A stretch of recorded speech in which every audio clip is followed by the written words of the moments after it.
Tarehe 21 Desemba mwaka wa 1995, Maxine Morigo Wahome alizaliwa. Akiwa mtoto wa Beverly na Jimmy Wahome, hapo Maxine alibahatika kukulia kwenye mazingira ya kifahari. Baba yake Jimmy alikuwa maarufu kwa uendeshaji wake wa magari ya safari rally, huku mpwa wake Jere Wahome akiwa ameshika taji la motocross champion nchini Kenya. Hivyo basi, uzoefu wa Maxine na mashindano ya magari na pikipiki ulianza akiwa mdogo, tayari akiwa na shauku kubwa ya ushindi. Kutokana na shauku hii, Maxine alianza kushiriki mashindano ya pikipiki akiwa na umri wa miaka 21 mwaka wa 2015. Hapo alijitahidi kushindana na wanaume, kuvunja rekodi na kuthibitisha kuwa uwezo wa mwanamke unaweza kushindana kikamilifu katika mashindano ya nguvu. Mwaka wa 2017, akiwa na umri wa miaka 22, alikutana na Asad Khan mwenye umri wa miaka 45, ambaye akawa menta wake. Asad alimsaidia Maxine kuhamia kutoka motocross hadi safari rally akiwa na msaada wake wa kitaaluma. Hapo awali walitumia gari moja la mashindano kabla ya Maxine kununua lake mwenyewe.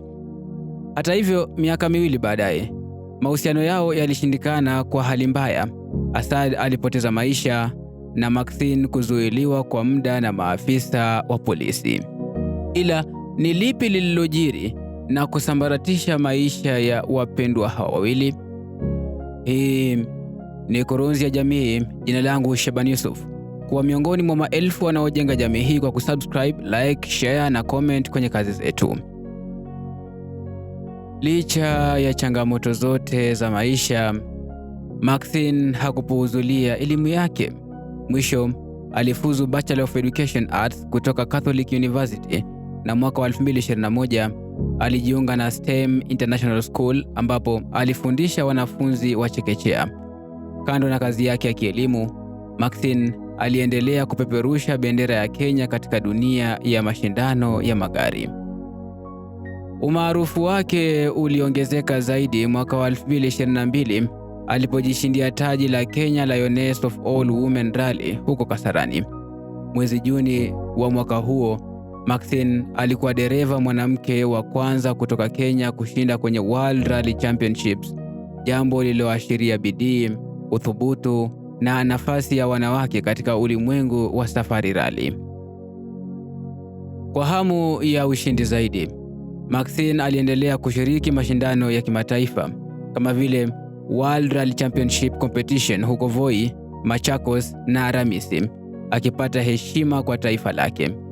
Ili kutambua kipaji chake, mashirika makubwa ya biashara kama Safaricom na Betika waliamua kumdhamini, kumsaidia kama balozi wa bidhaa zao. Kwa upande mwingine, Asad Khan aliyejulikana kama Kalulu pia alikuwa na shauku kubwa katika mashindano ya magari. Alizaliwa tarehe 23 April mwaka wa 1972 na alikuwa mshindani wa safari rally aliyeanza taaluma yake ya mashindano katika miaka ya kwanza ya ujana wake. Hata hivyo, changamoto za ndoa zake zilisababisha mke wake kuhama Kenya mwaka wa 2020. Mwaka huo, Asad alijihisi kuvutiwa na Maxine na wawili hao wakaanza maisha pamoja huko Preston Court, katikati ya barabara kuelekea Oloitoktok, Kilimanjaro, mnamo Aprili mwaka wa 2021. Ili kueneza mahusiano yao hadharani, walitangazia shabiki zao kwenye mitandao ya kijamii kwa kupost picha wakiwa wameshikana mikono mnamo Agosti mwaka 2022 kwenye ukurasa wa Instagram wa Asad. Hata hivyo, picha hiyo ilibaki kuwa ya mwisho ya furaha ya Asad kwenye mitandao, kwani matukio yaliyofuata yalisababisha uhai wake kutoweka na pia kusambaratisha kazi na jina la Maxine. Tukio la tarehe 12 Desemba mwaka 2022 lilikuwa na msukosuko mkubwa. Maxine alitoka nyumbani kwake huko Preston Court saa 4 jioni kwenda kuhudhuria tafrija katika Museum of Kenya. Baada ya burudani usiku mzima, alirudi nyumbani saa 9 alfajiri, akajiosha mwili na kuelekea kupumzika. Saa 1 asubuhi, Assad alimwita Maxine kwa hasira, akimshutumu kwa kuendekea kujivinjari na rafiki zake. Hasira ya Assad ilipanda na kulikuwa na mlipuko wa dhahiri. Assad alimtupia Maxine chupa huku akimfokea. Maxine kwa hofu alitorokea kwenye balkoni ya nyumba, akifunga mlango wa jikoni kujizuia. Hali hii ilisababisha majeraha makubwa. Mishipa ya damu kwenye mguu ilikatika, damu ikatoka kwa wingi, na jeraha zingine zikihusisha mapafu, kichwa na shingo kwa mwili wa Assad. Majirani walisikia kelele na mara moja walikuja kutoa msaada. Samuel Kihasha, ambaye alikuwa jirani wa Assad kwa miaka 10, alimpata Assad amelala bila fahamu kwenye sakafu, damu ikiwa imezunguka stairway. Baadaye Assad alipelekwa Nairobi Hospital kwenye High Dependency Unit kutokana na kuvuja damu kwa wingi. Maafisa wa usalama walifika mara moja nyumbani kwa Maxine na kuanza uchunguzi. Walipokagua nyumba, walikuta Maxine katika hali ya kutatanisha, pombe na miraa vikiwa barazani. Damu imepatikana dining room na stairway, pamoja na vichupa na vyombo vilivyovunjika. Uchunguzi huu ulionyesha wazi kwamba tukio lilikuwa kubwa na dhahiri lilihusisha vurugu na majeraha makubwa, huku Maxine akiwa katikati ya tukio akijaribu kuhifadhi usalama wake na kuzuia madhara zaidi. Kutokana na hali hiyo, Maxine mara moja alipelekwa Kilimani Police Station na kuzuiliwa kwa shutuma za kumhujumu Assad Khan. Hata hivyo, alikaa humo siku 2 pekee kabla ya kuachiliwa kwa dhamana ya shilingi 100,000. Uamuzi huu ulitolewa na Senior Principal Magistrate Bernard Ochoi, ambaye alisema kuwa hakuna sababu mwafaka ya kumfungia Maxine gerezani. Mahakama lakini ikakataa ombi la Maxine la kuzuiwa kwa wanahabari dhidi ya kuchapisha kesi hii, ikisema kuwa shutuma za Maxine kumhujumu Assad hazikuthibitishwa. Jaribio hili la kuzuia wanahabari lilichukuliwa kama kurekebisha jina la Maxine, aliyekuwa msanii chipukizi na shujaa wa ngazi ya kitaifa na kimataifa katika dunia ya safari rally. Mahakama ikaamuru kuwa wahusika wote kwenye kesi hii warudi mahakamani ile ya Milimani Law Court tarehe 12 Januari mwaka 2023 kwa ajili ya kusikilizwa kwa kesi hii. Hata hivyo, Jumapili tarehe 18 Desemba mwaka 2022, Assad Khan alifariki dunia katika Avenue Hospital jijini Nairobi. Ripoti ya postmortem iliyotolewa na daktari wa serikali Dr. Ndengwa ilithibitisha kuwa sababu ya kifo chake ilikuwa septicemia, maambukizi makali yaliyosababishwa na majeruhi mengi, ikiwemo kuvunjika kwa mishipa ya damu na majeraha ya kichwa yaliyojitokeza wakati wa vurugu na Maxine. Jumatatu, tarehe 19 Desemba mwaka 2022, Assad Khan alizikwa makaburi Kariokoo, huku Maxine akikosa kuhudhuria mazishi kutokana na hofu na uadui unaoshukiwa kutoka familia ya marehemu. Tarehe 12 Januari mwaka 2023, wiki chache baadaye, kesi ilifunguliwa rasmi katika Milimani Law Court. Prosecutor wa serikali James Gashoka aliarifu mahakama kuwa shutuma dhidi ya Maxine ilibatilishwa kutoka kwa hujuma hadi mauaji, kwani Assad alikuwa tayari amefariki dunia. Gashoka aliomba siku 14 zaidi ili uchunguzi ukamilike na mahakama ikampa kibali. Kwa wakati huu, Maxine alikusanya dhamana na kuachiliwa huru, lakini ikamlazimu kujiwasilisha kila wiki kwa Milimani Police Station. Tarehe 28 Januari mwaka 2023, wapelelezi walikamilisha ukusanyaji wa ushahidi. Hata hivyo, tarehe 15 Machi mwaka 2023, Maxine alishtumiwa kwa mauaji ya Assad. Ingawa alikataa mashtaka, mara moja alipelekwa Lang'ata Women Prison kusubiria maagizo zaidi ya mahakama.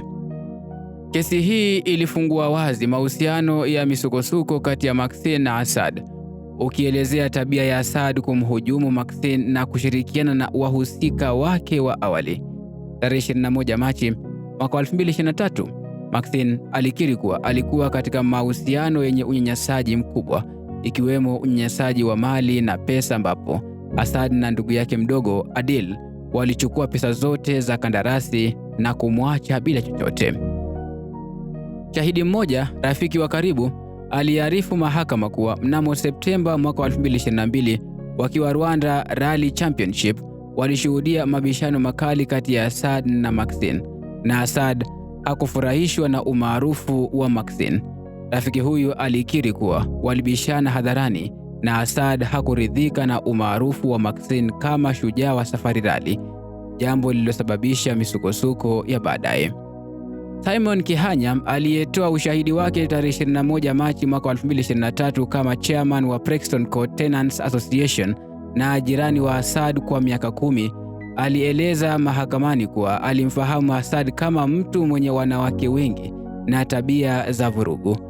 Aliongeza kuwa aliwahi kushuhudia vurugu fulani za Assad akiwa katika nafasi ya fujo wakati wanajiburudisha katika garaji ya Assad. Alieleza kuwa saa 5 usiku binti mmoja alijiunga nao na Assad akaanza kumfokea, hali iliyosababisha vurugu.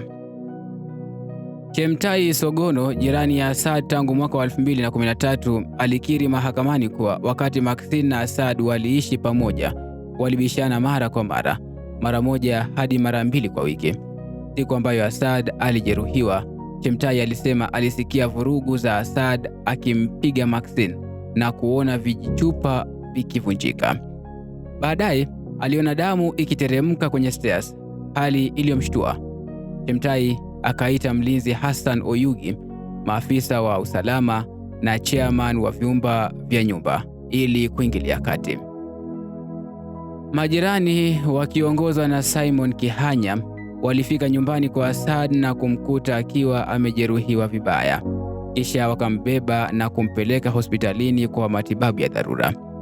Chemtai alikiri mahakamani kuwa alifahamu mahusiano 6 ya Assad na wanawake mbalimbali, zote zikiisha kwa muda mfupi kutokana na fujo za Assad, na kuwa moja ya mahusiano hayo ilidumu zaidi kwa sababu mwanamke huyo alikuwa na mtoto wa Assad.